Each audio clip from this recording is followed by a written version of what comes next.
कांग्रेस की जेब पर वार और सियासी मार, कमलनाथ के आने से बीजेपी को क्या फायदा?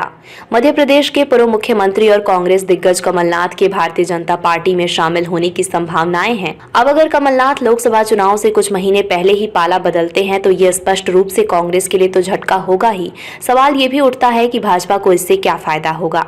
दरअसल हाल ही में भाजपा ने कमलनाथ की अगुवाई वाली एमपी कांग्रेस को विधानसभा चुनाव में हराया था।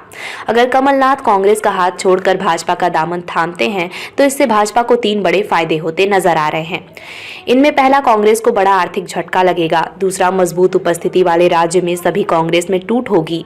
तीसरा, भाजपा को राज्य में एक बार फिर कांग्रेस का कोई पावर सेंटर कम करने का मौका मिल जाएगा। कहा जा रहा है कि कमलनाथ कुछ विधायकों के साथ भाजपा में शामिल हो सकते हैं। पहला, कांग्रेस की फंडिंग पर चोट।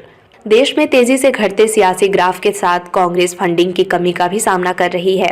वहीं कमलनाथ को कांग्रेस के लिए फंड जुटाने वाला बड़ा सोर्स माना जाता है। इससे पहले कांग्रेस महाराष्ट्र में मिलिंद देवड़ा को गंवाकर भी इस तरह का झटका झेल चुकी है।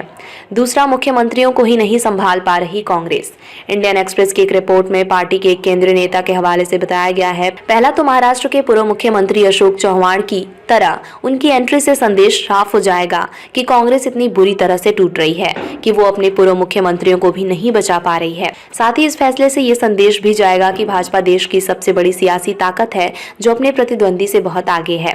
तीसरा, कांग्रेस के चारों पावर सेंटर खत्म। रिपोर्ट के अनुसार एमपी भाजपा के एक नेता ने बताया कि राज्य में कांग्रेस में हमेशा 3 या 4 लॉबी रही है। अब दिवंगत अर्जुन सिंह की विरासत लगभग कमजोर हो गई है। हिंदुत्व को लेकर बयानबाजी के चलते दिग्विजय सिंह भी हिंदुओं के बीच मजबूत छाप छोड़ने में असफल हैं, जबकि केंद्रीय मंत्री ज्योतिरादित्य सिंधिया पहले ही भाजपा में आकर 2020 में कांग्रेस की सरकार गिरा चुके हैं।